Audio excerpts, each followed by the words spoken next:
Hello and welcome back, my students. Our lesson for today is about the polar coordinates. We're still working with chapter 9, the parametric equations and polar coordinates. We're done with the part about the parametric equations. And now we'll be learning a new way how to represent our xy coordinate functions f of x equals to y using what we call the polar coordinates in 9.4, and in 9.5 we learn the calculus of the polar coordinates. For the polar coordinates, let me start first with introducing the idea of what's equivalent to our regular xy order pair. Okay, we know the order pair, the regular one, xy.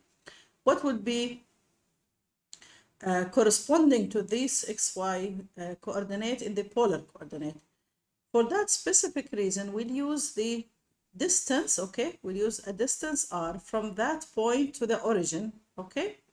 So this is one coordinate, and the other one is the angle in radian. It should be in radian. The angle theta in radian, which is measured from the positive x-axis counterclockwise to the ray connecting the point and the origin. Now we'll see just what do we mean by all of that. Okay, as you see, there's a distance and there's an angle. Now, once we describe this point, now instead of xy, the one we already know, the xy plane, this order pair, now we'll use what we call r and theta. Now we write it as r theta. R, again, is what we say that the distance from this point to the origin, and theta is the angle from the positive x-axis and where we move the terminal side counterclockwise. Okay, let's see. This point is what we call the polar coordinates now. Okay, it's not the Cartesian coordinates, it's the polar coordinates. Now, if we think about this idea, this is what we have. Let me just do this first and then I'll come back to that one. This is the rectangular coordinate, or sometimes they call it the Cartesian coordinate. So I have this point xy, the normal one, you know, the horizontal distance x, vertical distance y. This is the point xy. Now, the corresponding one, which should be in the same location, by the way, okay, but like different way to represent the same point. Just exactly like you're converting the points. Remember, like, let's say that you're measuring something using inch, and you need just to measure the same thing using millimeter. Same thing, just they should be both of them representing the same length or the same point. Now, r of theta, this is the r that we're talking about, the distance from this point to the origin. This is the origin. This distance is basically r, and theta is the angle which consists of the positive x-axis and the term we move counterclockwise. You see this arrow showing that the direction is counterclockwise. And theta should be always in radian. We can't use degree in polar coordinates. This is important, okay? Don't use degrees in polar coordinates. Now there's two basic equations, fundamental equations we're gonna use. So if we try to build a right triangle, which is always useful, okay, if I'm trying just from that point, I drop a column to the x-axis and then I'll form a right triangle. In that right triangle, as you know, the Pythagorean identity is satisfied. So let's try with the Pythagorean identity and use the trig ratios. So for this theta, the central angle here, so if I just try to check what's sine of theta.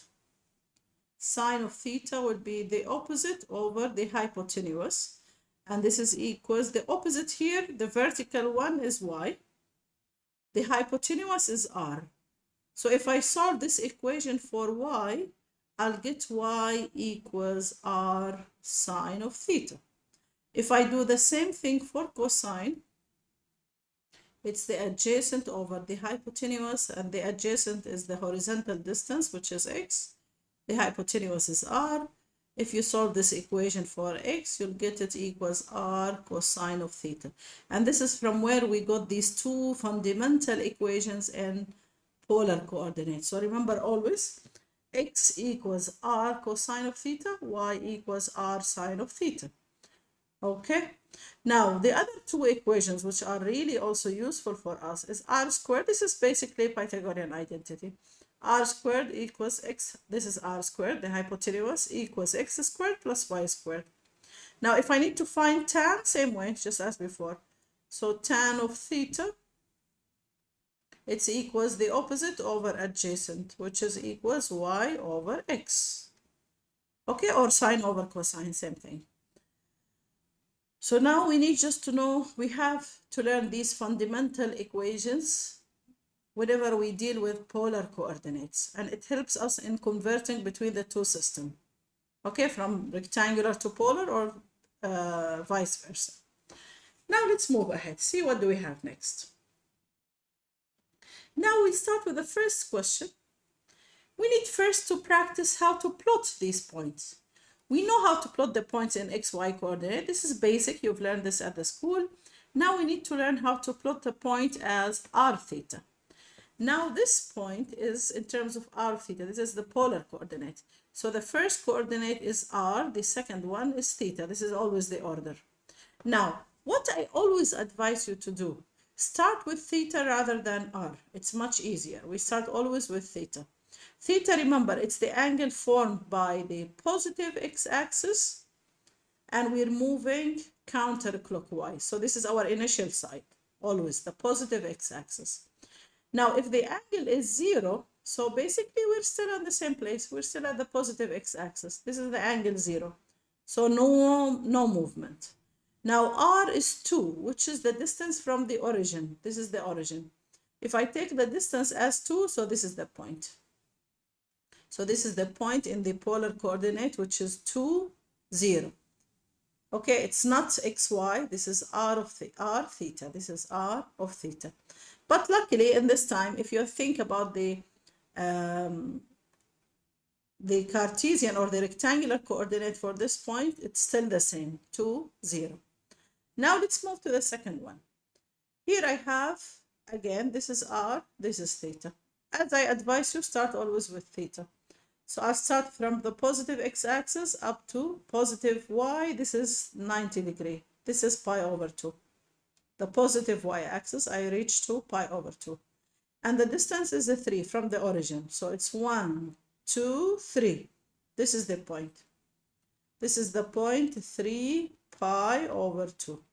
If I think about the corresponding point in the rectangular coordinate here, it's 0, 3, 0, 3. Okay? So as usual, we need to start with our basics. We need to learn how to plot points, then we move ahead with something else. Let's try more.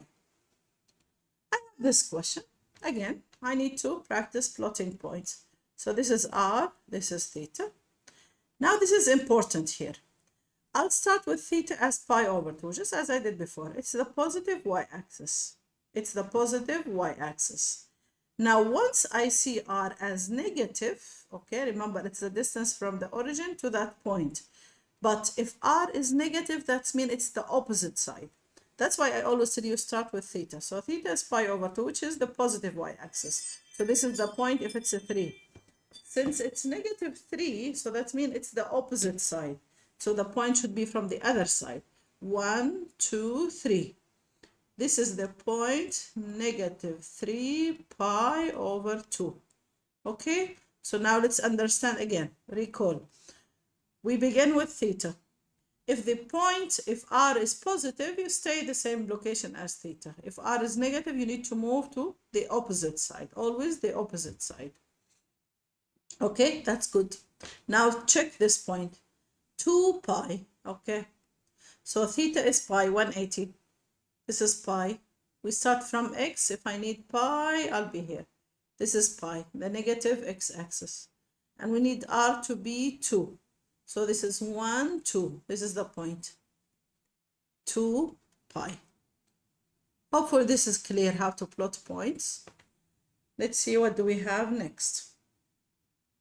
This is the same solution for the same questions. Now there's another way that they use to represent the points. I like to introduce this polar graph paper. It's really helpful. It's very good, especially with angles that they are not quadrant angles, like not 0 pi over 2 pi, 3 pi over 2. It's very helpful. It's really good. I like to introduce it in case that you saw it anywhere, and I'm gonna use it just in graphing. It gives more accurate graph. Okay, let's see. Let's move ahead. So I have r and theta. Now theta is a 3 pi over 4. 3 pi over 4. Notice that this one is divided into, this is 30, 15. Okay, so we have it as 15, 30, 45, okay, 60. So just like pi over 4 will be here. This is pi over 4, even though if it's not written, you know, so you count 1, 2, 3. If I need the 3 pi over 2, so this is basically 2 pi over 4. So this is 3 pi over 4, okay? This is 3 pi over 4. Remember, each one here is divided into only pi over 12, which is 15 degrees, let's say. But remember, we need always to use only degrees, only radian. Now this is 3 pi over 4. Now the point is -1. So I know it's supposed to be to the other side. Let's just try to see this line completely. So if I move through this line,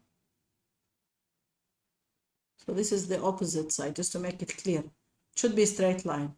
So the point with -1 is supposed to be here. This is the point, -1, 3 pi over 4, 3 pi over 4. Now let's try this one. I'm just trying with each point just to give a bit different idea. In the previous slide, we worked with quadrant angles, so they were easy, straightforward. Here we tried with angles that they are not quadrant, like 3 pi over 4, and -1, it's to the opposite side. Here I have a bit more complication. It's negative, r is negative, and theta is negative. Now, how to deal with the negative angle? Remember, in general, when we deal with angles, if we move counterclockwise, you give always positive angle. If you move clockwise, you get negative angle. This is one way, just how to deal with positive, negative. So I need to move downward, okay, clockwise. The other way, if you don't like to deal with clockwise, counterclockwise, you can always add 2 pi to get till you get a positive angle. There'll be the same angle. So -5 pi over 6 plus 2 pi. So this is equals to what? Think about this as 12 pi over 6. So this is 7 pi over 6. So I know -5 pi over 6 is the same like 7 pi over 6, which is this point, this angle. But I need it again as, so this is the same as -5 pi over 6. So either you move clockwise from down, okay, pi over 6, you count till you reach -5 pi over 6. Or if you don't like to deal with negative, just keep adding 2 pi till you get positive angle. Okay, now the angle is -4, so I know it's from the other side, not this side. It's supposed to be, you need just to track the line, just see the other side clearly. So this is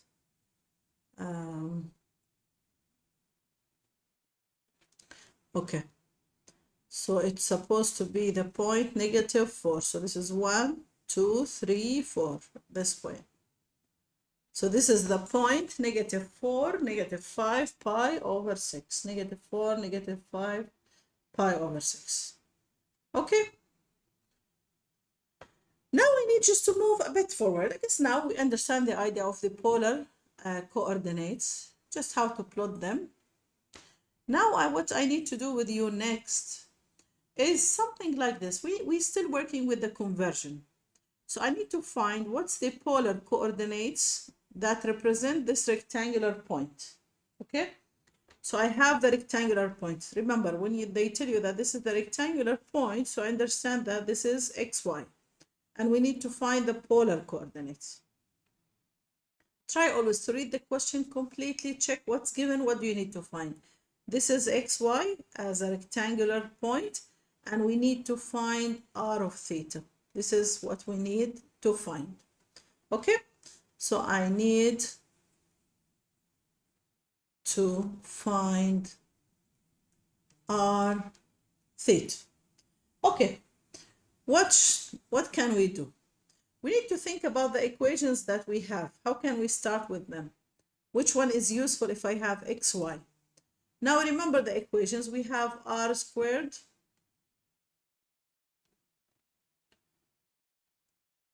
we have r squared equals x squared plus y squared. This is one equation. This one will help me to find what's r. So r squared equals x squared plus y squared. Okay, solve this one. So r squared equals, what's x in this case? 1. Squared, it's still 1. Plus y is 1. Squared, 1. So that means that r squared, r already equals to what? This is equals to 2. This is equals to 2. Once you need r, you need to take the square root. So r will be equals to, remember to add plus minus radical 2.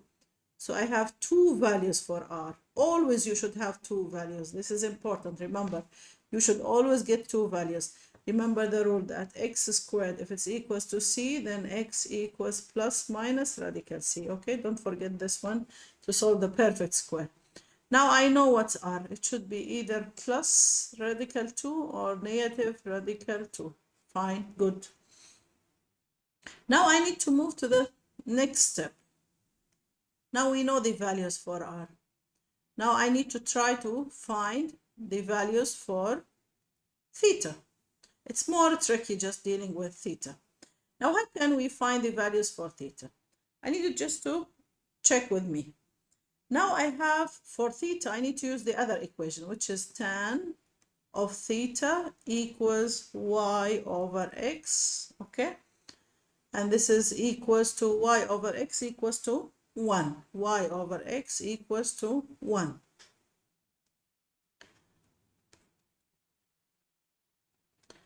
Okay, now I need to check the reference angle. What's the tan equals to? 1, when the tan is equals to 1. So theta will be equals to what? Pi over 4. This is 1 theta.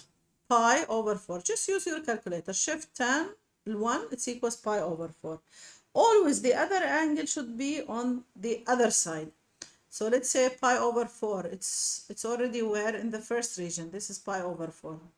If I need the other side, the opposite side, always you need to consider the two sides. Always the difference between them is pi. Okay, always the difference between one side and the other side is pi. I need 2 thetas just as I need 2r. So theta 2 will be equals pi over 4 plus pi. And this is equals 5 pi over 4. 5 pi over 4. Remember, the tan is positive where? First and third. That's why we got these two values in the first and the third quadrant. Now we know 2r and 2 theta. Now this is the important part where I need you to just be careful with me and try to understand this step. Now I need to decide what are the points. Now the original point, the rectangular form, remember the polar coordinate should represent the same point, the same rectangular point. So 1, 1, where's the point 1, 1? Let's say this is 1, 1, this is the point. 1, 1. This is the x-axis, y-axis. So which means that our polar coordinate should be where? In the first region. It should be in the first region.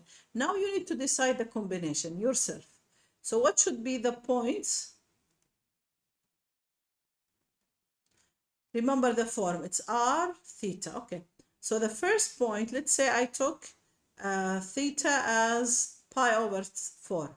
You see, I always start with theta. Theta as pi over 4. Where the pi over 4 is located? In the first region. Just to stay in the first region, because the point in the first region, I need to remain in the first region.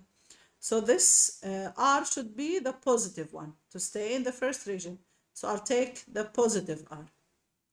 Now with the second one, 5 pi over 4. 5 pi over 4 is here. 5 pi over 4. It's in the third region. But if I need it to be in the first region, I need the reflection. I need the opposite side. So if I need to reflect it, to take the opposite side, I need r to be negative. Just try always fix one of them, the other one will be the negative. These are only 2 points. But once we deal, so again, just I'll repeat this part, then I'll tell you what's left. So we need always to think about the given rectangular point. We have always to have 2 different solutions. The original rectangular point in the first region. So I need the polar points to be in this first region. So if I start with the first theta, pi over 4, if I needed this point to be in the first region, I need the positive r. So I give it radical 2. But for the other angle, 5 pi over 4, it's already in the third region. So I need it to be reflected here. Remember how did we plot the points? So I need the reflection. So I'll give it the negative 2. So now both of them, they'll end up where? At this point. Now the only tricky part here where you need just to remember different than the rectangular point. So for the rectangular point, there's only one unique point, nothing else. With the polar coordinates, it's all about moving in circles, in angles. So every time you finish one revolution, 362 pi, you go back to the first point, the same starting point. Every 2 pi, you go back to the starting point. That's why when we write the points, there's infinitely many points. So I need to add to the angle plus 2n pi. You need to remember this. Plus 2n pi. Now what's n? Where n is an integer. Where n is an integer. Okay, we could write it n belongs to integer numbers. Okay, these means the same. This is the mathematical notation for the integer numbers, and this one means belongs to. Okay, so either you write it or you use the notation. Okay, so there's how many points to represent this point using the polar coordinates? There's infinitely many. It's not only one. Now let's try another question just to practice more. Okay, this time I try just to give a negative point just to see what will be different. So I have the point as xy, and same thing, I need to find r theta. We start as before with r. We always start with r. So r squared equals x squared plus y squared. So r squared equals x squared, 4 plus 9 equals 13. So r equals plus minus radical 13. Okay, now we know what's r. Okay, r is ready for us. Okay, now we need to check for tan of theta. So tan of theta equals y over x, and this is equals negative 3 over 2. So once you plug this value into your calculator, the calculator will give you theta as negative 0.983, okay, approximately. This is the first theta. Okay, now remember that this theta is negative 0.9. We know that this is where, in which region? This is in region number 4. Okay, this is in the 4th region. But I know the tan is negative where? 2nd and 4th. So if I need this other one, I need to do what? I need to add pi, plus pi, to go to the 2nd region. So if I add pi, the second solution will be equals to what? 2.158 approximately. This is in the 2nd region. So these are the 2 solutions now.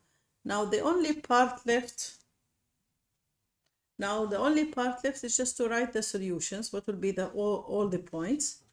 Now again, check that this point here, the given one, okay, this given point, it's 2, negative 3, so it's already in the 4th region. So our point, the original one, the given one, in the 4th region. Remember, what did we say last time in the previous question? So the points are, so I start always with the 4th region. Which angle in the 4th region here? It's negative 0.983. Okay, so if I need to stay this point to stay in the 4th region, I'll give it the positive r. Always the one where you need it to stay in the same place, you give it the positive r. And since it's in general, so we'll add 2n pi. Now the second solution, which is in the second region, which is almost 2.158, okay, in general plus 2n pi, and I needed to move to the opposite side, so I'll give it the negative r. So anytime you need the point to stay in that region, you give it the positive r. The other one will be the opposite one, negative. Just try to fix one of them, the other one will be the opposite. Okay, so this is one way to do it. Just use your calculator, shift 10, negative 3 over 2. But the angle you get in your calculator, you need to know it's in which region. Okay, so this is in region 4. The other one will be the opposite one, region 2. How do I go from region 2? You just add pi. If you add pi, then now this is in region 2. Okay? Now we're still in the conversion, but this time it's not a point. We have a rectangular equation, okay, and I need to change it into the polar form. I have the rectangular equation and I need to change it into the polar form. Okay, what can we do? Now I'll use the other set of equations. We have the equation xy and I need the equation in terms of r and theta. I'll use, for this purpose, I'll use the other set of equations, which is x equals r cosine of theta, and we know that y equals r sine of theta. Remember, we need to change xy into r and theta. Okay, try to substitute. So the original equation we start with, x squared minus y squared equals to 9. Let's replace and change everything into r and theta. X squared is r squared cosine squared of theta minus y squared, I'll replace it as r squared sine squared of theta equals to 9. This is basically, now we managed to do the first important step. Now this equation, it's not the rectangular equation, this is a polar equation, but we could simplify further. So take r squared as a common factor. So you'll have cosine squared theta minus sine squared theta equals to 9. This is a well-known identity. This is the identity of the double angle. This is cosine 2 theta equals to 9. I could write r as, if you solve for r, as plus minus 3 over radical cosine 2 theta. Okay, just solve for r. 9, square root of 9 is a 3, and I'll keep the cosine under the square root. This is the equation in terms of r equals. Remember, like in the xy coordinate, usually we say y equals. Here, the same thing, but we write as r equals. Now, the only part left for us, we need to decide the values for theta. So theta is going between what and what? I could write it further if I like. You could just finish it this way, it's okay. If I need just to simplify more, I could write it as a 3. Remember, 1 over cosine is secant, so I can write it as plus minus a 3 sec 2 theta. Okay, or you keep it this way. Both ways are fine. Now I need to determine theta. It goes from where to where? What's the restricted domain? Now remember, theta acts like x. So just I need to define x as the domain for this polar equation. If you look at this function, you have the cosine in the denominator, or you think about the secant, it's up to you. So if I think about the cosine in the denominator, so the cosine should be, to be defined, I need the cosine 2 theta to be greater than 0, strictly greater than 0. And when the cosine is strictly greater than 0, we think about this again. So this is the regions. So this is all students take calculus. When the cosine is positive, okay, check the cosine is positive in the first region and the fourth region, okay, first and fourth. Usually, how do they write any interval within the first and fourth region? They usually write it from, we're dealing here with 2 theta, okay? So we'll say 2 theta is between negative pi over 2 and pi over 2. This is where the cosine is positive. Why did I use 2 theta? Because this is the argument in the question. This is the angle we have here is 2 theta. Now, I don't need theta. I need to define, I don't need 2 theta. I need theta itself. So theta should be just dealing with inequality. Divide by 2. So theta is between negative pi over 4 to pi over 4. So now this function, r equals, either you keep it as cosine or secant, same thing. This is for theta between negative pi over 4, pi over 4. Okay? So I had to define the domain for this equation. This is like the domain for this equation. From negative pi over 4 to pi over 4. Clear? Okay, hopefully all is good so far. Now let's see another style of questions. Let's practice one more like this. Without taking into consideration the domain, I need only the conversion. Just I need you to practice the conversion from rectangular to polar coordinate. Okay, we could do this one first. So we need to find the rectangular coordinate. This is a very simple one. We need to find xy, okay? Find xy given r of theta. This is the simplest one. Okay, how can we do that? It's simple, very easy. So I need x equals r cosine of theta. And this is equals 3, r is 3, cosine pi over 6, and this is equals directly 3 radical 3 over 2. Same thing for y, but I'll use r sine of theta. And this is equals 3 sine theta is pi over 6, and this is equals 3 over 2. So the rectangular coordinate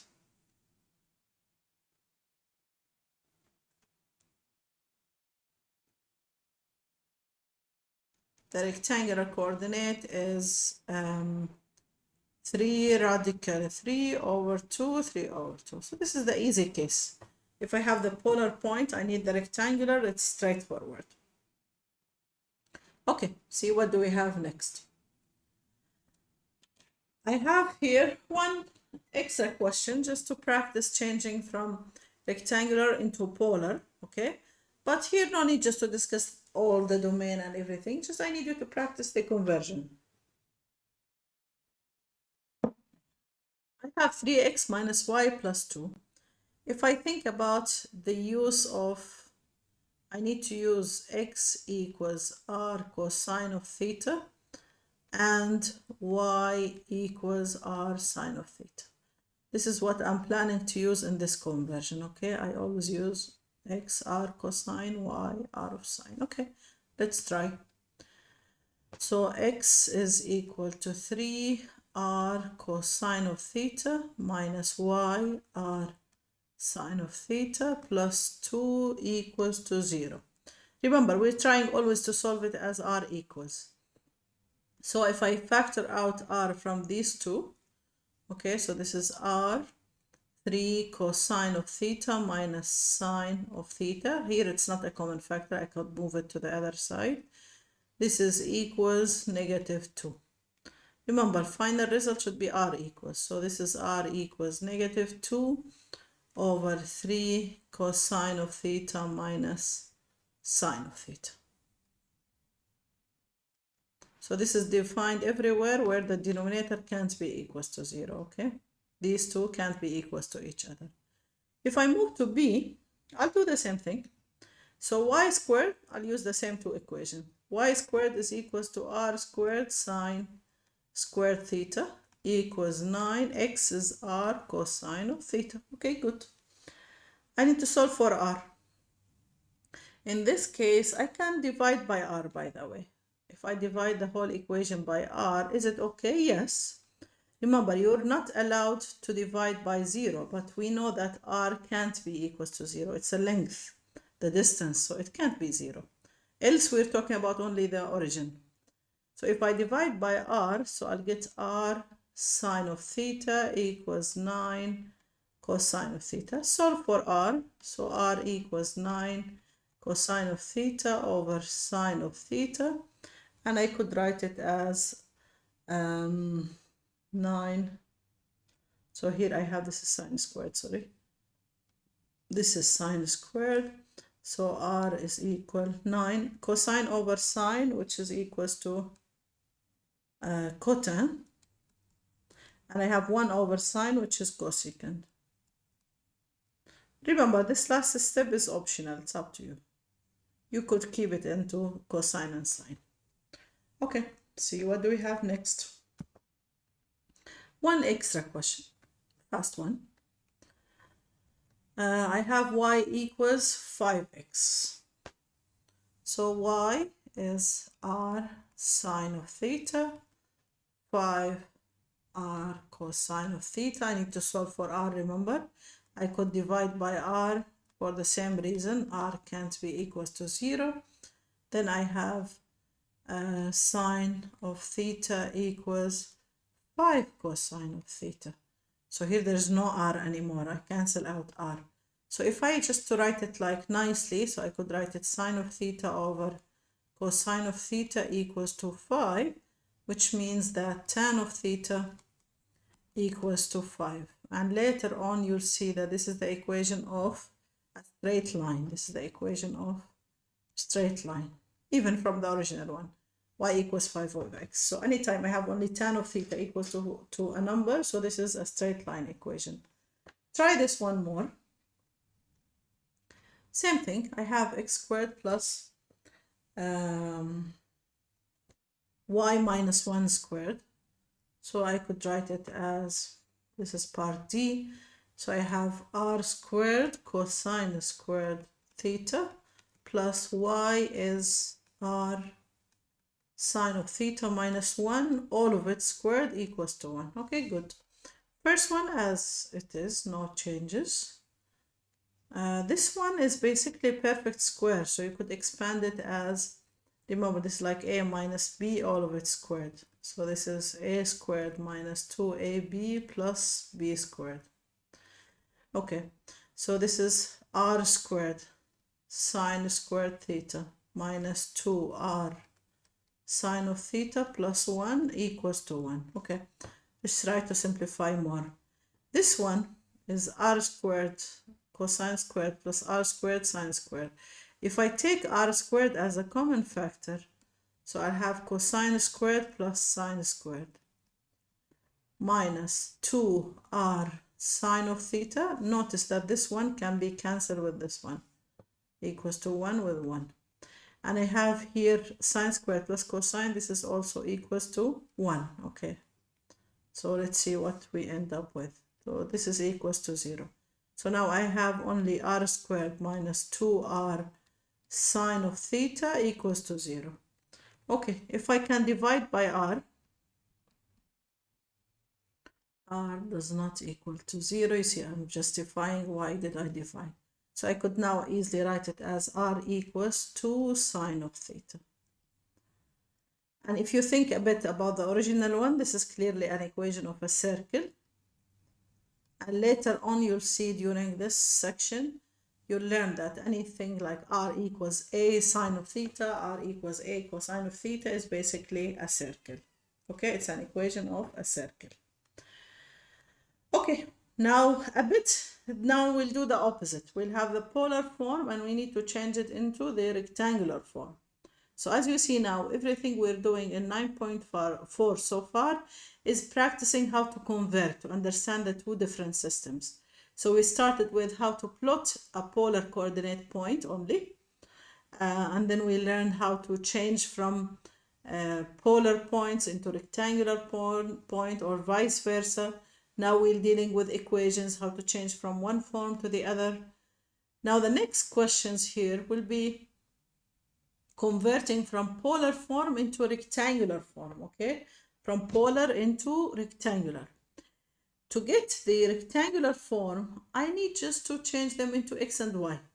So I have theta. I don't know just how to deal with theta. I need like either sine, cosine, tan. So anytime you see theta equals, take tan to be able to use it to rewrite it in terms of x and y. So I'll take tan for the whole equation. So this is tan of theta equals tan pi over 3. Okay, good.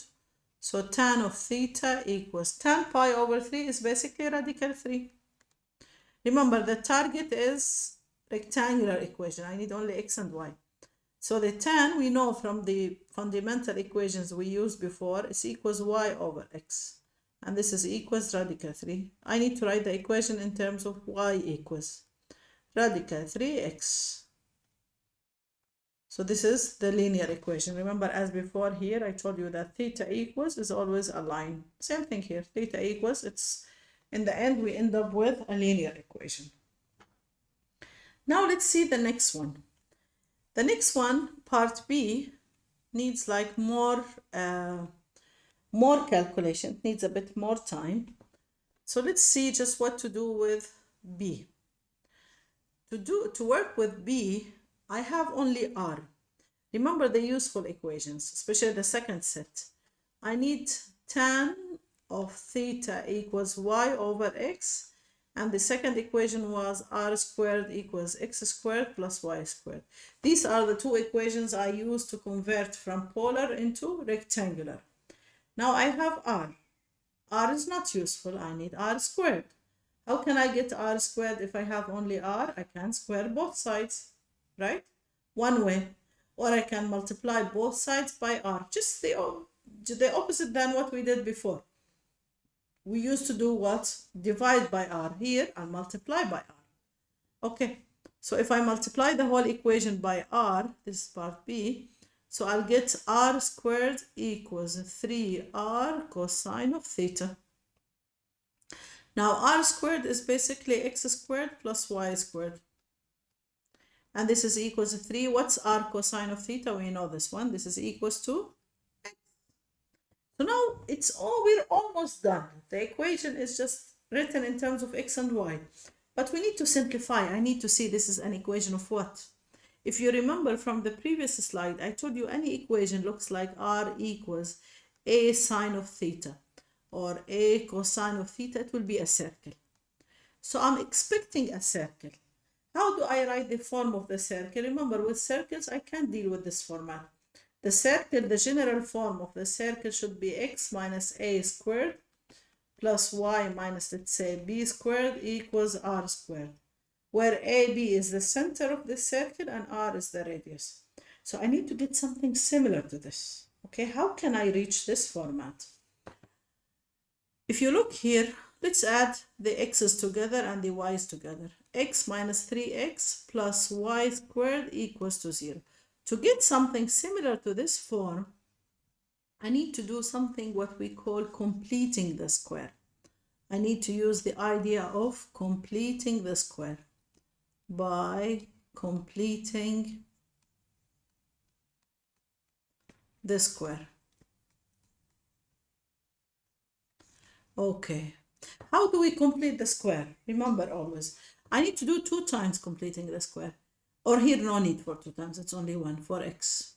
Y is already perfect square. Remember, completing the square, I need something all of it squared. Y is already squared, so I need to complete the square only for x.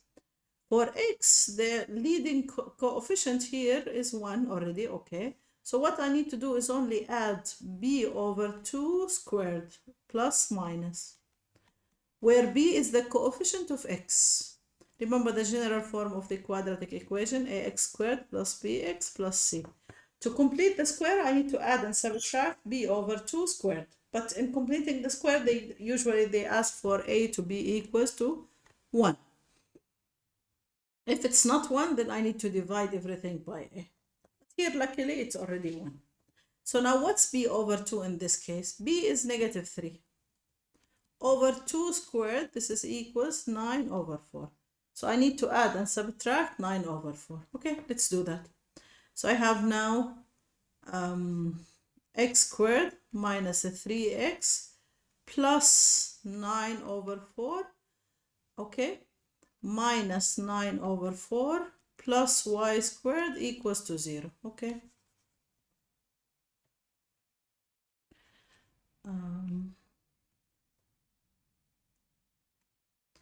Okay, now the first 3 always with positive, you always write a positive first. The first 3 are now perfect square. How do I write it? as x minus 3 over 2 squared. You could use your calculator if you like, mod 3. But always I take the square root of the first, square root of the third, and the sign I take it from the middle term. So the middle term I use it only for the sign. And square of the first, square of the last. All of it squared. Now plus y squared is already here. What to do with this negative 9 over 4? I could send it to the other side. And from the beginning, by the way, sometimes they add and subtract, or they add to both sides. In the end, it's the same thing. So if I'm dealing in the same side, like here, the left-hand side, so I make plus minus.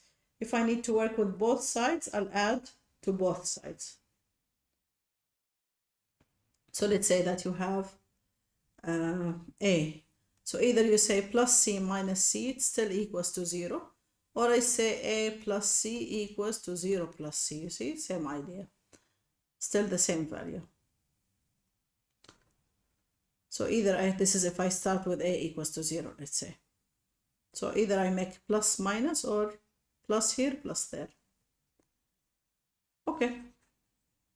Now this is the perfect square after we're done here. So this is what I have. This is the final product that I need, this one. So this is the equation of a circle with center. The center would be what? The one next to x. So this is 3 over 2. Remember, the rule originally has negative. 3 over 2 next to y, 0.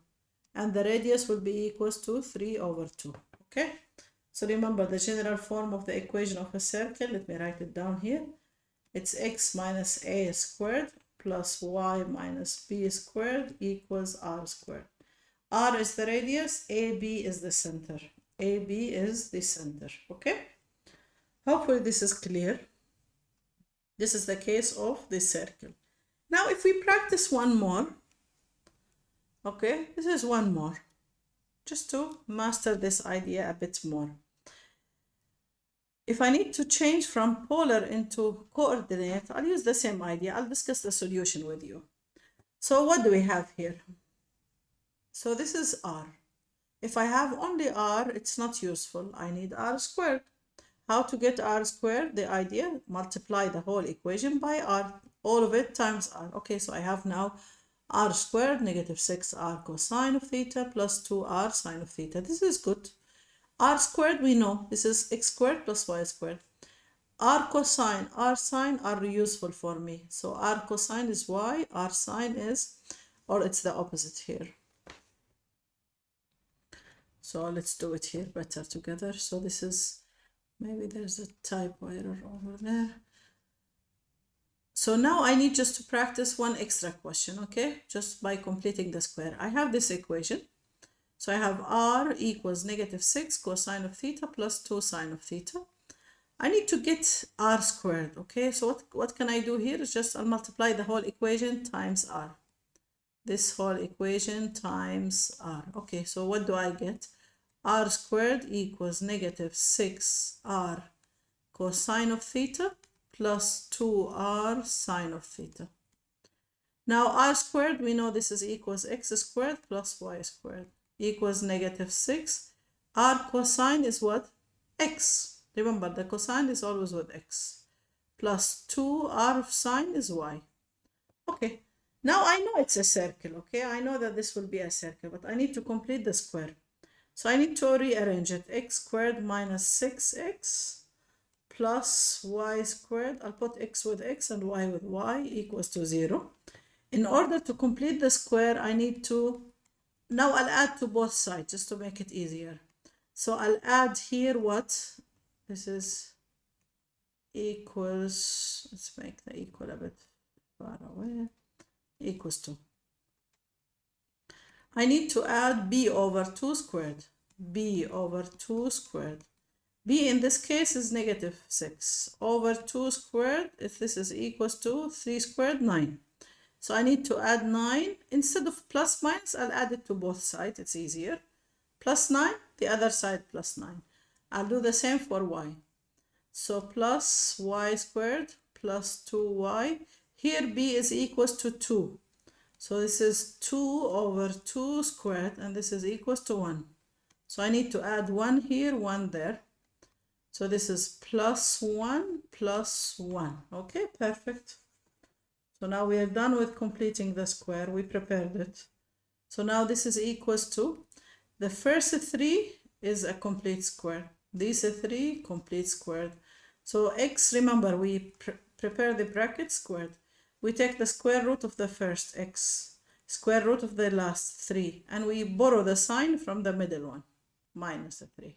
This is plus in between. I'll do the same thing. Square root of the first y, square root of the last 1, the sign from the middle, 1. And this is equals to 10. So this is basically a circle with, this is a circle with centered at 3, negative 1, and the radius equals radical 10. Okay, this is the circle. So we've used completing the square to solve this one. Okay, let's check how can we deal with D. Let's see how can we deal with D. Okay, let's do it here on the same slide. So I have, this is, I write it down here. So this is a circle centered at 3, negative 1, and radius equals radical 10. Okay, now for part D. Check what can we do. I have r tan secant, same thing. I need to multiply by r times r. Okay, if I multiply by r, what do I get? R squared equals 4r tan of theta sec of theta. Remember, r is useful with only sine and cosine, so I need just to use some trig identities. So r squared, 4 tan secant. Okay, don't rush with changing this into x and y. Let's wait what will happen to the right hand side. So I'll keep this r squared for now. This is 4r. The tan is equal sine over cosine. Sec is basically 1 over cosine. Okay. Now I can write it as r squared equals 4r sine of theta.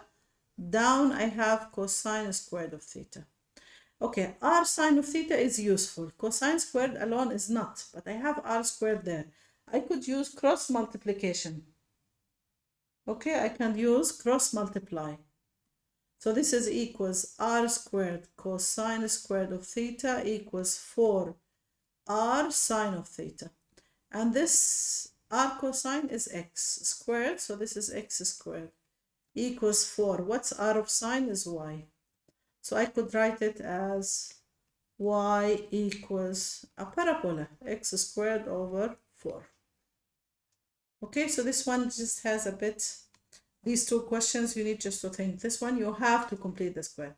Even in the exam, it's not enough for me just to write it this way. I know you've changed it into x and y, but still I need to know the equation. It looks like what? This is a circle. I need to see a circle equation. Okay. Okay. So now the remaining part out of section 9.4 will be more basically graphing. Okay. So we'll be learning just how to graph some polar curves. Okay. And the technique how to do that. But before that, I need to introduce some of the basic polar curves. If you use this link, this is really useful. You can always see animation for all of the polar graphs. You can try it yourself, change the values, change the function, see what does it looks like. Okay, so I really recommend using this link for that purpose.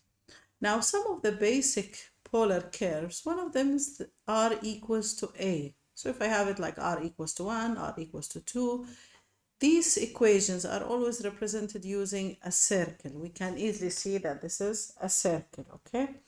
So r equals to a circle, center. Notice that this is the center at the origin, and the radius will be the absolute value of a. We take the radius with the absolute value because it's a length. It can't be negative.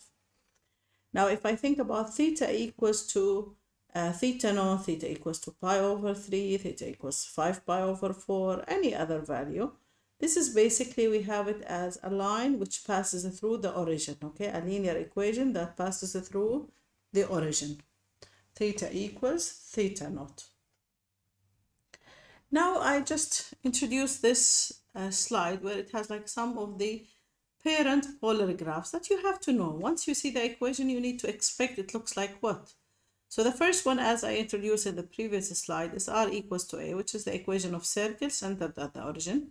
Theta equals to any value, theta equals to k, so this is a straight line passing through the origin. Vertical line, these two are clear, we did them before. Okay, so for vertical line, it's r equals a secant. Remember, in rectangular form, when do we have the equation of a vertical line? It's always as written as x equals to a. So why do we have it in terms of secant? Remember that the secant is basically what? If we need to see this, so r equals a sec theta, and this is equals, the secant is basically the reciprocal of cosine, so this is a over cosine of theta. If you do simple cross multiplication, so it will be a equals r cosine of theta, and we know r cosine of theta is basically x. So this is like we're saying that x is equals to a. So this is the vertical line that we already know. Okay, same for cosecant. If I do the cosecant, it will be a over sine, cross multiply, so it will be y equals to a. For the horizontal line, it's always the equation is y equals to a. In the polar curve, we say r equals a cosecant. Okay? Now there's another style of circles, unlike the r equals to a, it's like a cosine of theta or a sine of theta. These circles are basically centered at one of the edges at the origin, and its diameter is a. It's not the radius. Here the radius is a. Here the radius would be equals to what? The absolute value of a divided by 2. And the center, the one of the edges at the origin. Now, if I need to check these circles, let's start first just practicing some graphing of basic polar graphs. And this slide is really helpful for you just to know. It's very important to know some of these functions. Now I'm still using the polar graphs, which is much easier in graphing. So I need to sketch the graph of r equals to 2. So as we know, r equals to 2, we expect that this one will be a circle of radius 2 centered at the origin. Okay, I need you to see it in the rectangular form. So r equals to 2. I know directly it's a circle centered at the origin, radius of 2. But let's say I squared both sides. Just try to convert it into the rectangular form. Square both sides. R squared, we know that this is x squared plus y squared equals to 4. So now again, you see it as a circle equation. Now, if I need to graph it, it looks like this circle. And the orientation is always with these circles going like counterclockwise. Okay, so the orientation will be counterclockwise. We start always from 0 and then we keep moving counterclockwise till we create the circle. Okay. Now part B, which is theta equals pi over 3. As we know, pi over 3 is always a straight line. How can I see it if I need to use the rectangular form? So if I start with theta equals pi over 3, and you took tan for the whole equation, tan theta equals tan pi over 3. So tan of theta, we know it's equals y over x. Tan pi over 3, it's radical 3. If I do cross multiply, I'll have it y equals radical 3x, which is the equation of a straight line passing through the origin, and it's increasing line. So same thing, even without the conversion, I can easily sketch. Once I see theta equals pi over 3, I know it's a straight line passing through the angle pi over 3. Okay, and this angle is pi over 3. And as you notice, it's an increasing line. Simple. So the first two basic graphs are equals or theta equals. Okay, now if we have just more examples about the circle case, if r is equals to 5, r is equals to 6, all of these are circles centered at the origin and radius is equal. For part A, 5. Okay, that's it. And for part B, it's equals to 6. If I need to see the orientation, again, it's counterclockwise. Because as theta changes, okay, r is a constant, it doesn't change. We increase theta, but r remain constant, 5 or 6 in this case. Okay. Now, another style of circles, as we said before, is the one that has sine and cosine. So basically for these circles, we're still dealing with circles, but the nice thing, I can know the location even before I graph. I always like with polar graphing, polar coordinates, that you predict the shape even before you start graphing. So if I look at the a cosine of theta, we know that cosine is related to x. So I'm expecting this graph to be along a circle along the x-axis. How do I know if it's to the left side or the right-hand side? It depends on a. If a is positive, so this is a circle to the right side. Remember the edge at the origin. It's a circle to the right-hand side. The radius for this circle always is the absolute value of a divided by 2, half the absolute value of a. If the a is negative, so it's to the left side, still along the x-axis, but to the left side. Now anything with sine, we know it's related to y, so it should be along the y-axis. So if a is positive, it's on the top part, the positive part of y-axis. If a is negative, it's on the lower part.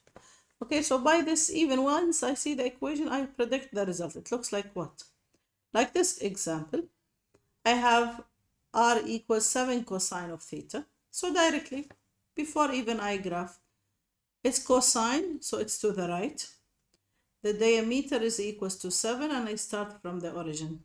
So this is 0 from the origin 7, and I draw the circle. You can take some points for sure, but this is like sketching. And the orientation will be again counterclockwise. For this one, it's negative 6 sine of theta. Sine, I know it's along the y-axis. Negative, so it's below. Same thing. The edge at the 0, 0. The radius should be negative 6. So negative 1, negative 2, 3, 4, 5, negative 6. And the orientation again is counterclockwise. The orientation is counterclockwise. We always use the arrows to represent the orientation. Okay, so these are some of the basic functions that we can graph directly. Okay, this is some of the parent function you graph directly. Now let's move to some of the nice graphs we use for polar equations. Okay, I'll come back to this little bit after. Now, some of the graphs that we call them limaçons. These limaçons are graphs. It looks like the one with circle, but notice the difference that it has a constant term also. So it's r equals a plus minus b sine of theta, or r equals a plus or minus cosine of theta. Okay, so just like the circles we saw before, but there's a constant, plus minus. What does the effect of this constant changes for us? If there's many cases, we'll see just in the next slide. So we call these limaçons, okay? This is a French word. So the limaçons, in general, a plus minus b sine or cosine. If a and b, these two are equals to each other, then the graph will get something looks like a heart shape. So we call it the cardioid. So it looks like, remember, I think cardio is related to heart. So we call them the cardioid. Now there's another style where we call them, this is what we'll be learning in the next few slides, the rose curves. It's really nice one. If we have graphs looks like a roses, okay? So these roses, usually we have them looks like r equals sine a of theta. So there's a coefficient next to the argument, the angle, and r equals b sine of theta. For a and b are anything other than greater than 1. So it's not only sine of theta alone, so it should be sine 2 theta, 3 theta. It should be there's a coefficient greater than 1. Okay, let's try it now. In the next few examples, what do we do? The first thing, I'm just trying to get the shape of the limaçon. One case of the limaçon. It looks like what? So thinking about this shape, I'm just giving you all of the cases, and it looks like what, and what do we call that graph? So we said that this is as b sine of theta, b cosine of theta, plus minus with a constant term. This is the general form of all limesons. Now, usually we look at the ratios between a and b. Notice that here I'm graphing only one of them. We're just graphing one case. So it's all to the right. So this is basically cosine, okay? Same as before. If it's to the right side of the x-axis, so this is basically related to cosine with positive coefficient. So all of these graphs we graphing this one. This is different cases of a plus b cosine of theta, which we have the graphs here. Okay. Now, the first case, if a divided by b, the ratio between a and b is less than 1, okay? So a basically less than b, a less than b. In that case, notice here we took that all of them as positive, okay? So if it's negative, you need to think about with the absolute value. Here they define them as positive, but let's say in case we have a and b are negative, so you need to take the absolute value of a over b. I prefer usually you think about the absolute value. So if the ratio between a and b is less than 1, so this is what we call a limason with an inner loop. Notice the shape. It's to the right because it's cosine, positive b, and it has an inner loop. Now, if both a and b are equals to each other, okay, remember all of them, think about them as positive or with the absolute value. If a and b, the absolute value of a over b equals to 1, which means both of them, their absolute value equals to each other, so we'll get the nice shape, which we call it the cardioid. As I told you before, it looks like a heart shape. So this is what we call the cardioid.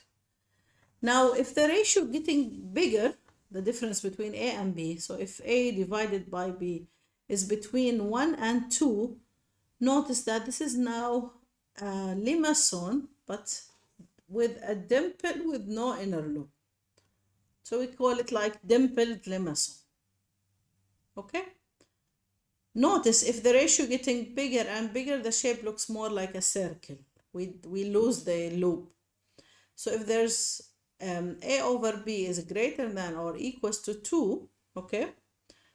So there'll be no dimple and no inner loop. So it's basically almost like a circle, but not a circle. You see, it just like has this curve here. So this is all of the cases. Why I like this slide here to summarize the cases, because I want you just before you start graphing to predict the final result. It's really helpful before you graph. So it's a way to check your answer even before you start graphing. Now let's start with one of the cases. See the dimpled limason, it looks like what in all of the 4 cases. Remember, we get a dimpled limason if a over b between 1 and 2. So if I see like the case of the dimpled limason, okay?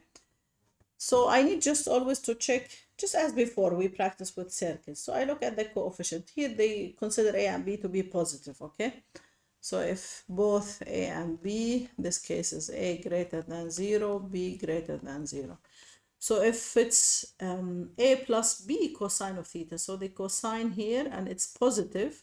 So as you see, it's to the right side. Not completely, but most of it to the right side. If it's cosine and negative, so most of it to the left-hand side. Sine and positive, most of it above the x-axis, at the positive y-axis. If it's sine and negative, so it's on the lower part of the y-axis. So you see, just even before I graph, I know I predict the results. Now let's start with the first question. Okay, now we introduce all basic polar graphs. We saw some slides that summarize all of the cases. Now we need just to work on an actual question, what to do in that case. Now usually the question looks something like this. So they tell you, sketch the graph of the polar equation r equals 3 plus 2 cosine of theta. And they give you the rectangular graph. Notice this is the graph of cosine clearly. They give you the graph or the rectangular graph. Now what to do in that case? We need first to check this is which case. I need always to check this is which case. So notice here that for this specific question, I have the absolute value of A equals to 3 and the absolute value of B equals to 2. If I check their ratio, A over B, this will be equals to 1.5, which is greater than 1. If I go back here, if A over B is 1.5, so this is the dimpled limacon. I'm expecting this one. Okay, it's a dimpled limacon. But it will be where it's cosine positive, so still it's to the right hand side. It's to almost to the right hand side. So this shape, before I graph, you see, I know that this one will be a dimpled limacon. Okay, great. We know the graph. Now, we need just to create a table just to track the changes, what's happening here. It's very important to look at the points here, especially the major points for the function, like at the quadrant angles, what are the values? Okay, so at pi over 2, it's 3. At pi, it's 1. 3 pi over 2. So at 3 pi over 2, it goes to 3 again. At 2 pi, so this is for sure again, like it goes to 5. So these are like the most important points I need to, this is the end, okay, so it's equals to 5. Now these points change looking at the function. So here it's decreasing from 0 to pi over 2. Again, it's decreasing from pi over 2 to pi.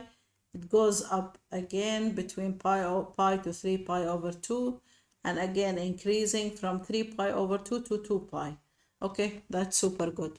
So now we looked at what's A, what's B. We predict the shape since the ratio is 1.5. So this is a dimpled limacon. I try to look at the most important points here for us at the quadrant angles and first point, last point, and at the minimum or maximum. Now, if I need for this graph just to create a table for this one, I can easily graph using a table. You can easily check the table. So clearly at 0, it was equals to 5, pi over 2, 3, pi equals to 1, 3 pi over 2, 3, 2 pi equals to 5. I can easily get the table from the graph itself. If you don't like to use the graph itself, you can use the equation, okay? You can always use the equation. Just plug the points for theta from 0 to 2 pi.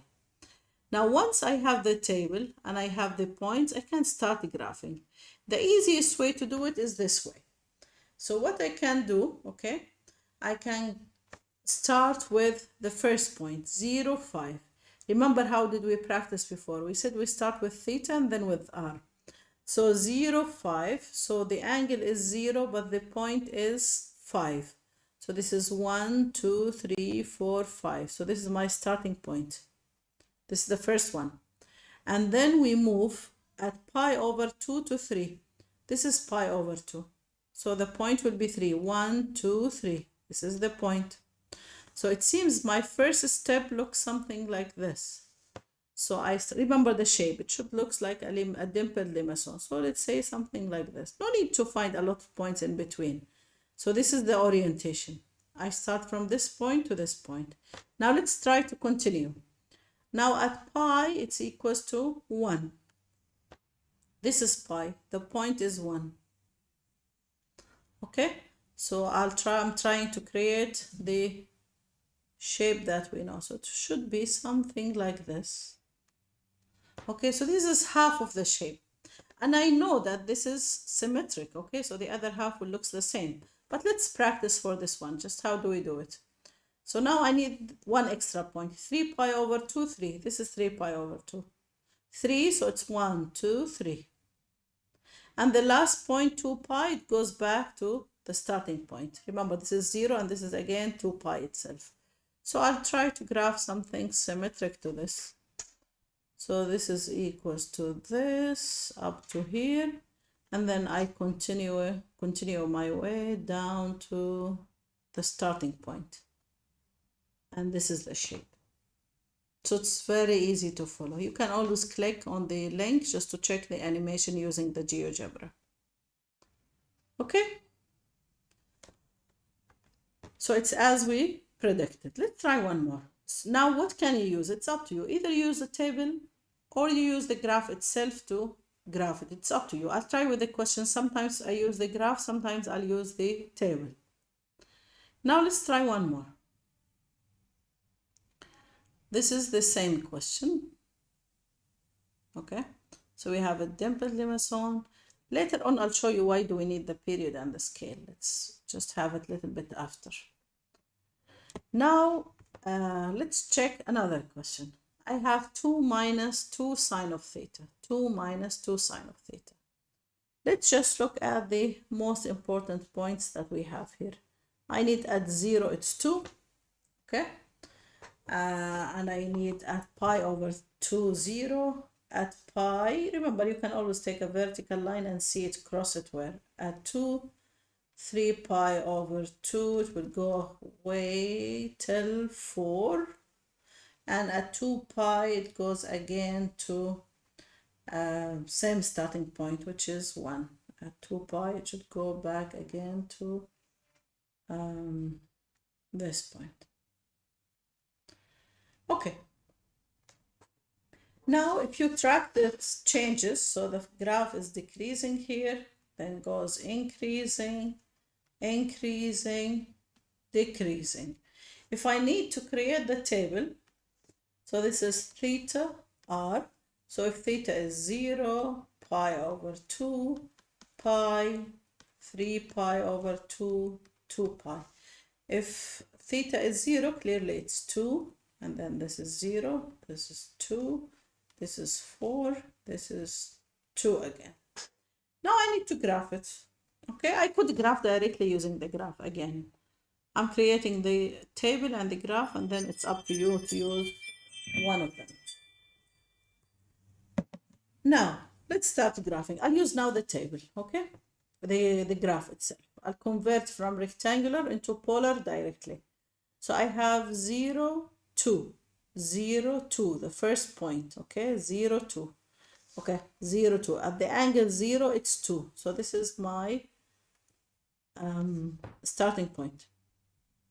And then at pi over 2, it goes back to 0. At pi over 2, it goes back to 0. Okay, so it's decreasing to 0. Sometimes maybe you think here in this case, do I graph it above or below? Okay, if you have some doubts with these cases, what I recommend, take a third point just to double check. Take something in between, like pi over 4. Looks at pi over 4 or anywhere here. Okay, what does it look like? It's a positive value, right? It's a positive value.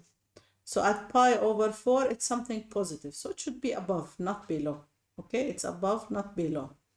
So I should go this way. This is in case you have some doubts. No need to add more points. It's only sketching. We're not doing something exactly. Now, after pi over 2, I have at pi 2. Okay, let's try. At pi, it's 2. This is pi, the angle pi, and it's 2. So it's here. Okay, so I'll continue my way with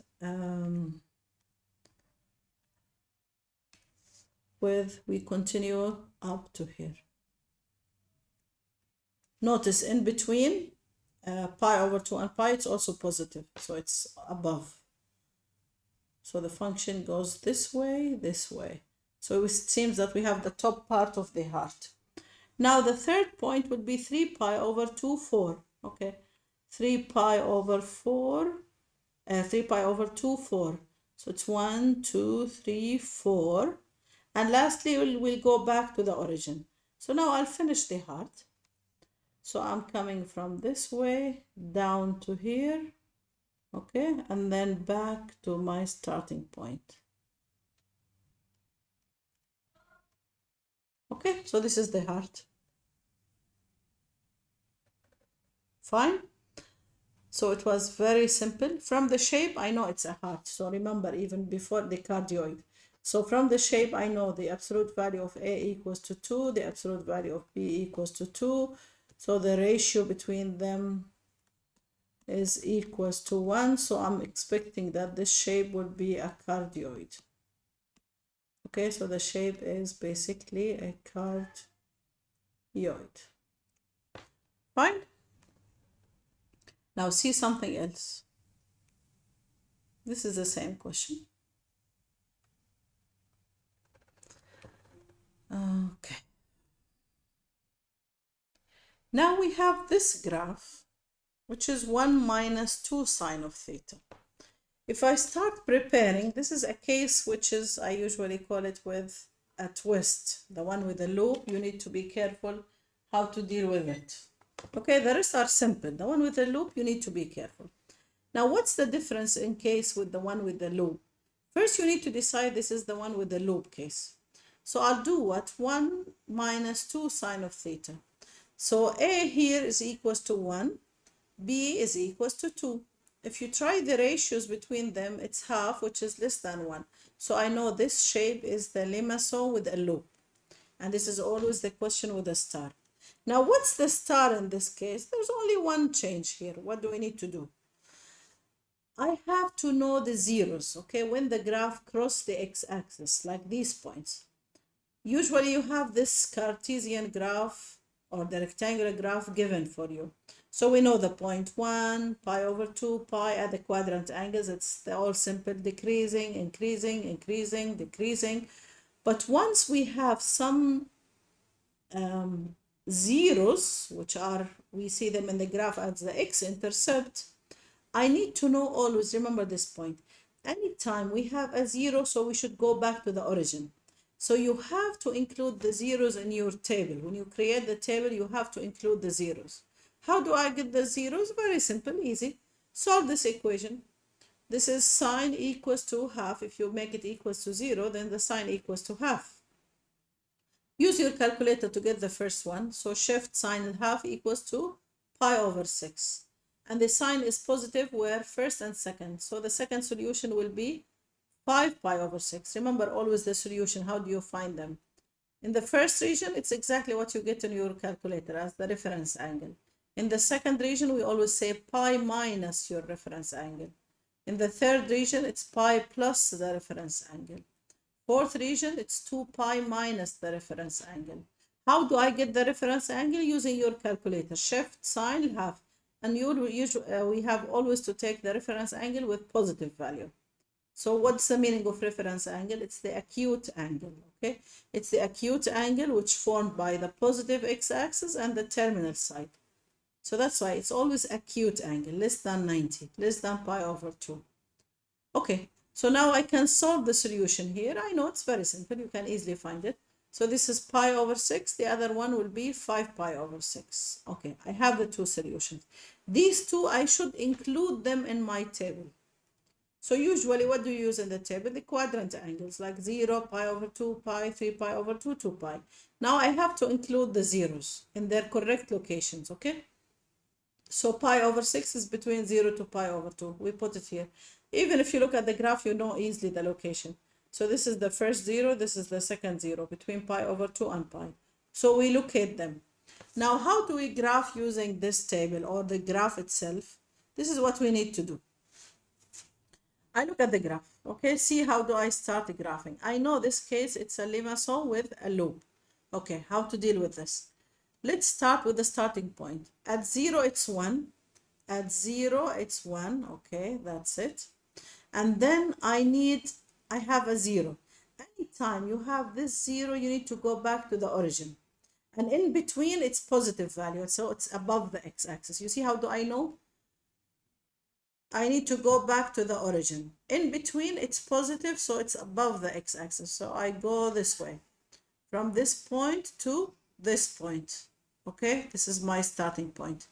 Now, next, what do? I have from 0 to pi over 2. Pi over 2, what's the point? Negative 1. Okay, pi over 2, negative 1. This is pi over 2. Negative 1, remember how did we practice before? If it's negative, so it's to the other side.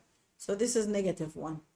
Now I need to go from this point down here. Notice the point in between, it's negative, it's below the x-axis. Okay, and then I need to go up at this 0. I need to go back to the origin, so I'll go back to the origin. It's increasing, so I go up, I'm increasing till I go back to the origin. Okay, so we started here, we went back to the origin. So you see the effect of the zeros, the x-intercepts. The effect of the zeros is what creates the loop. So you start always from the first point, you go back to the origin, we go down and then up to the origin. So now we created the loop. After that, at pi, I need to go to 1. At pi, we need to go to 1. It's here. So now from this point, I'll go up to 1. Notice from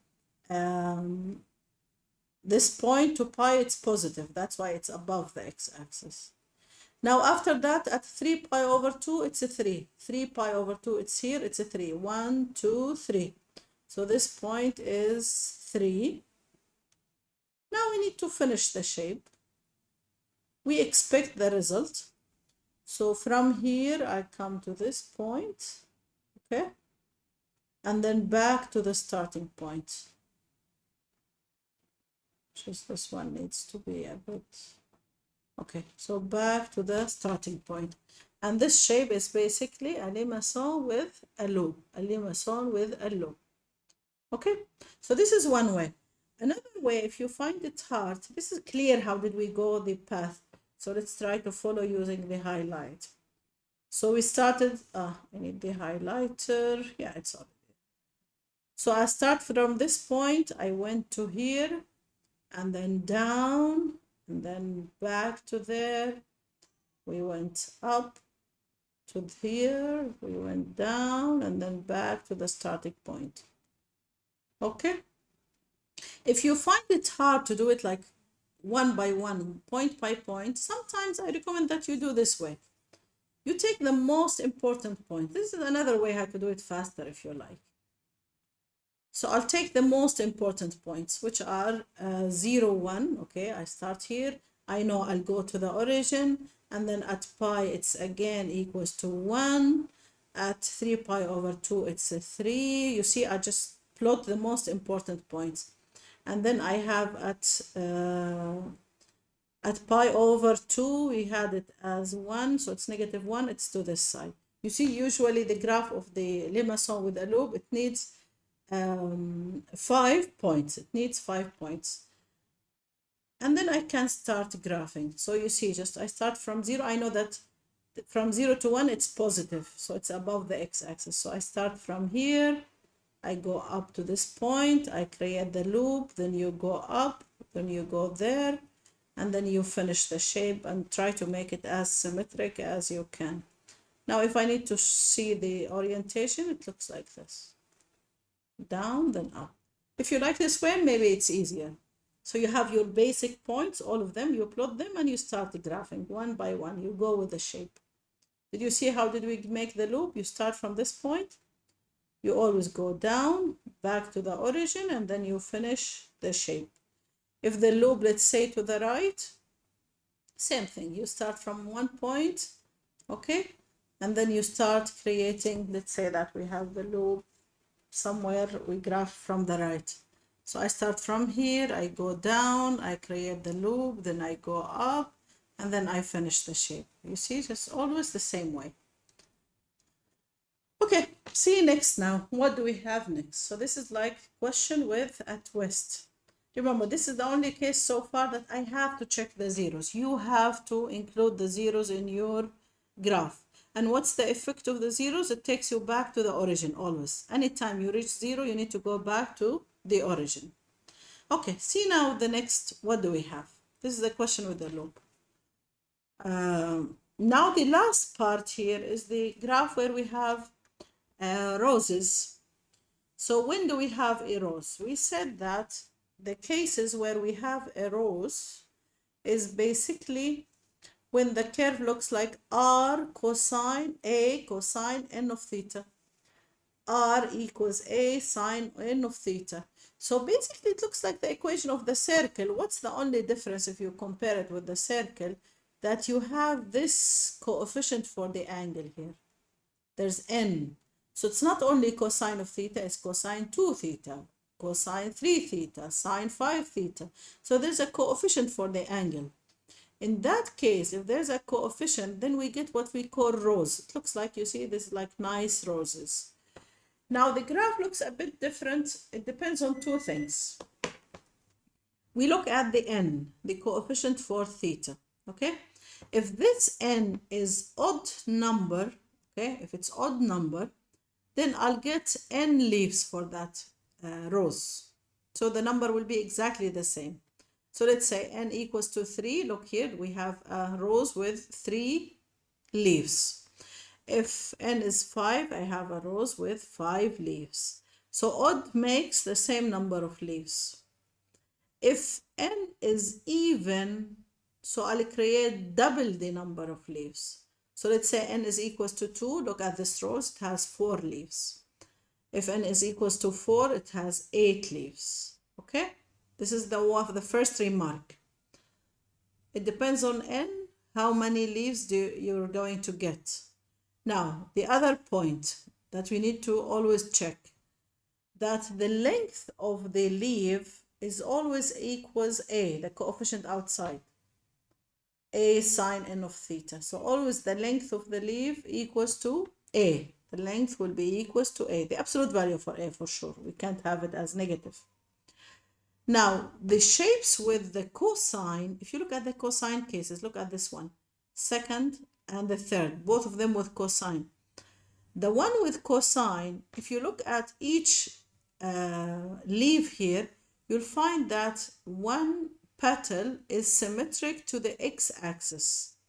Okay, it's symmetric to the x-axis, the first one, it's symmetric to the x-axis. So there's always one starting at the x-axis. Okay, but if n is even, if you look at this case where it's even, so it's symmetric to both axes. You see there's one at the x-axis and there's another 2 at the y-axis. So it's symmetric to both. Try to cut, remember the meaning of symmetric. So if I cut this rows along the x-axis, so the upper part is symmetric to the lower one. Same for the y-axis, the right is symmetric to the left. For the odd one, it's only symmetric about the x-axis. Try to cut it in the middle as the x-axis, so it's symmetric only for the x-axis. Now, if we think about the sine case, okay, the sine case, it's always symmetric to the y-axis. Remember, sine is always related to y, okay? So, in all cases, whatever the n is, even or odd, it's always symmetric to the y-axis. Look at these examples, the first and the last. Clearly, it's symmetric to the y-axis. Okay, now let's try to graph this. Here it's like we need just to do one extra step. See what can we do for these questions, the one with roses. Now, the only different thing that I'll introduce, in this case, the question is r equals sine 2 of theta. Okay? So n here is equals to 2, it's even. Okay, so I'm expecting that I'll have 4 leaves. This is important always. Once you look at the equation, try to get this info. So r, the general form, we know it as a sine n of theta. So a equals to 1 in this case, which is the length of the leaf. It's equals to 1. N equals to 2, it's even. So I know that this will get us 4 leaves and they'll be symmetric about the y-axis. Remember, with sine, it's always symmetric to the y-axis. Now, the only part extra that I need you to be careful with, just how to deal with this, is this. This is what you studied before in trig functions. I'll take you back to one slide from before. With the trig functions, how do I know the period of the graph? It finishes one period when? So this graph, always the rule for the period, which finishes, look, that this is sine. We know the shape of the sine. So it finishes one period from here to pi only. So the given graph is already 2 periods of the function. Okay, this highlighted one is 1 period. But they give us the question, they give you the graph into 2 periods of sine 2 theta. Now, how do I know the period? The period is always 2 pi over n. Remember, n is the coefficient of theta. So in this case, it's 2 pi over 2, which is pi. What does that mean? That this function finishes one full revolution, one full graph from 0 to pi. Every pi, it will finish one graph. Now, I need to know, once I built the table, okay, all the previous questions, there was the coefficient only 1. So we had to do nothing. We used our classic points, the quadrant angles. So we used to use for the table 0, pi over 2, pi, 3 pi over 2, 2 pi.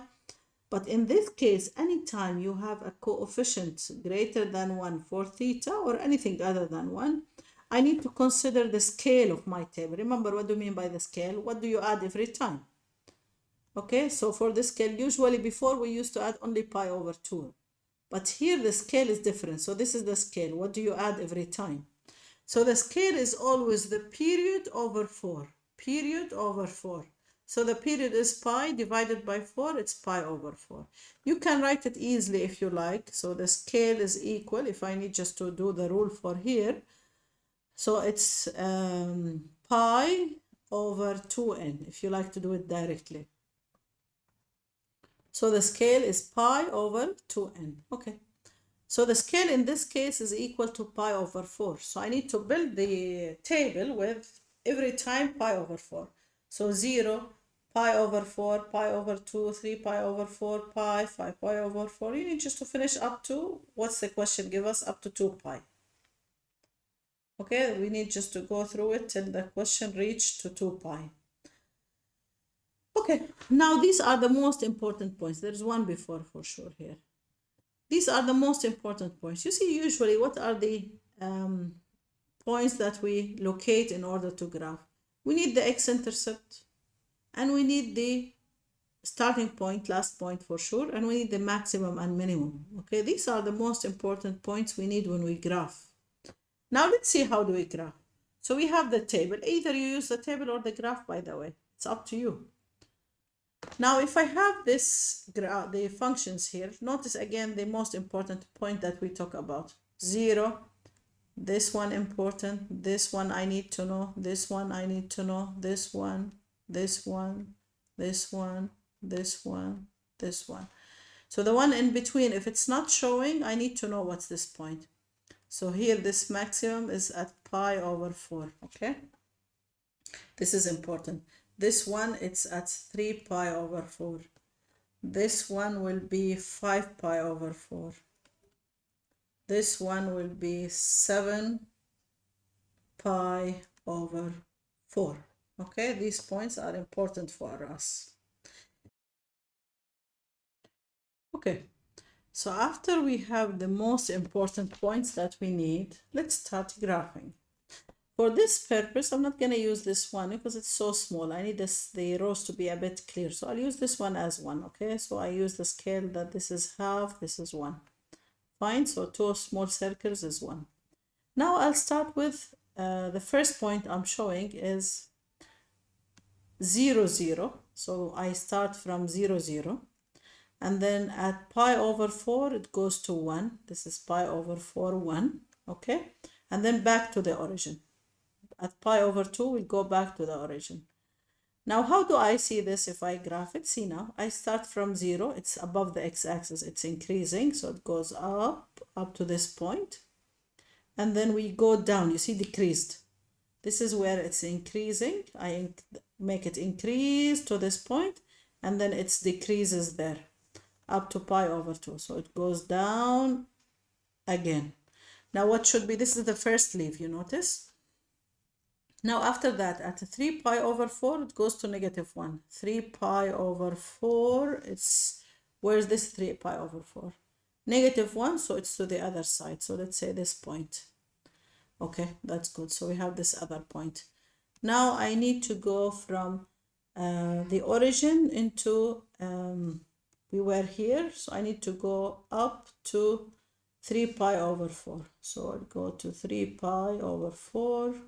This is the point, and then back to the origin. Every time you go back to the origin, you just finish one leaf of the rose. Okay, now I have 2.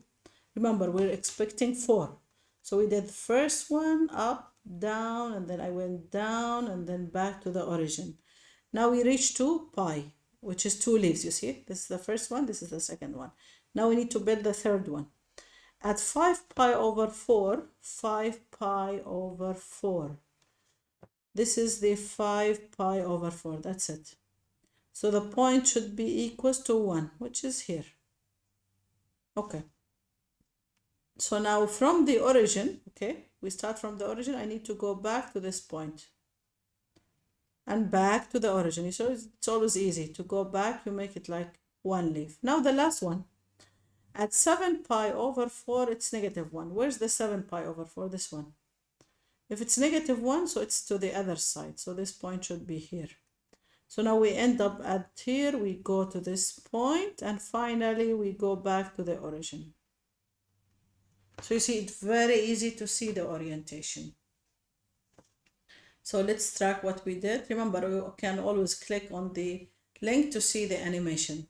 So I started from this point up to here, then down, then I went to this part, back to the origin, and then to this one, back to the origin, and the last point, back to the origin. Okay, so we created a rose into 4 leaves. And the length of the rose is basically 1. Okay, that's why we changed the scale. This is half, this is 1. Okay, simple, easy. If you're not that good in graphing and you don't prefer to see all of these steps, sometimes it's really helpful to do this if you like. Okay, if you find it, if you're struggling in this graphing. So what sometimes I recommend for weaker students, if they find it difficult, you can always find an alternative way. So you find all the basic points. So you start with 0. You know that pi over 4, it's 1, okay? And then 3 pi over 4, it's -1, so it's from this side. And then at 5 pi over 4, it's 1. I know it's symmetric. And the last one will be here. So I know all the 4 sides. You can graph your rows, okay, regardless of the orientation. But at least you get the graph correctly. So I can graph the rows. I know it's a 4 leaves rose. Okay, this is regardless of the orientation. If I need to check the orientation, then now you track. You start after you graph it. You start from 0, 0. You went up to pi over 4, and then you went down, and then you finish all the orientation, okay? So you could graph the rows first, and then you do the orientation. If you feel it's harder to do the orientation at the same time. Now the last question we have is this one. I have r equals 5 cosine 3 of theta, okay? And they tell me that they need to graph the graph only from 0 to pi. And usually this graph is given, okay? Remember that this graph, the Cartesian graph, the rectangular graph, will be given for you in the exam. So now what do I need to look? I need to look at this graph, the a cosine n of theta. What's a in this case? It's 5, which is the length of the leaf. So the length of the leaf is 5, okay? N is odd, so I'm expecting 3 leaves. What's the period? It's very important to know the period once you build your graph. Remember the period, or you can find the scale directly as we did in the previous slide. So you can always check the scale directly as equals to what we said. So the scale is pi over 2n. So it's pi over n is a 3, 2n is pi over 6. So the scale I'm using in this table is pi over 6. Every time you have to add pi over 6. So this is 0, pi over 6 plus pi over 6. It gives you pi over 3. You keep adding till you reach to pi. How do I know where to stop? It depends on the question. If they specify the domain, you follow the domain from 0 to pi. Now let's try to graph it. So we know that we'll have a rose. We have a rose with 3 leaves. Okay, this is the graph which should be given for you. So this is the graph of 5 cosine 3 theta. From 0 to pi, only from 0 to pi, including. Okay, let's start with the graphs. We'll begin with the first point, 0, 5. So this is 1, 2, 3, 4, 5. This is our first point. Okay, this is my starting point. Then at pi over 6, we'll go back to the origin. Remember, when you go back to the origin, no need to show the angle. You know that you'll go back to the origin. That's it. Then after that, let's show just what will happen in this case. I start from this point, I go back to the origin. Notice that this case, we have it as decreasing, okay, and we have it as decreasing and it's positive, so it's supposed to be up. So every time you have a doubt, do I start graphing down or up? You look at the graph. Remember, this is like basic knowledge. Anytime the graph above the x-axis, it's positive, so I need it to be positive. So I'll go from here to the origin. This is the first part of the leaf. And then at pi over 3, it's negative 5. Okay, let's try. Pi over 3, it's negative 5. Where's pi over 3? That's it. Negative 5, so it's to the other side. So it should be 1, 2, 3, 4, 5. This point. Okay, so now I'll continue my way. From this point, I'll move down to this one. Notice this part is all negative below the x-axis. Clearly, we graph it below. So it decreases up to here. Now, after pi over 3, it goes back to the origin. Directly, anytime it goes back to the origin, you continue your graph. That's it. The leaf, I mean. Okay, back to the origin. So we reached up to here, you see? Now at 2 pi over 3, it's 5. 2 pi over 3, it's 5. 2 pi over 3, that's it. 5, so it's here. So I move from this part, I reach to here, I'll go up to this point. Let's just try. So I'll take it up to here. After 2 pi over 3, I'll go back to the origin. So I went back to here. Now the last step, from the origin to pi. Pi is negative 5. Notice this is pi. Negative 5, so it's to the other side. So this is the starting point again. So I continue from here back to the origin. So I need to number the steps. So this is the first step. So I started from 0 to, we start from here. Okay, this is our first step. So I begin at this point. Okay, this is my starting point. I went back from this one to the origin. So this is my first step. And then from that, I went to the origin. After that, from the origin, pi over 3, I went to negative 5. This is pi over 3, negative 5. So this is the second one. And then back to the origin.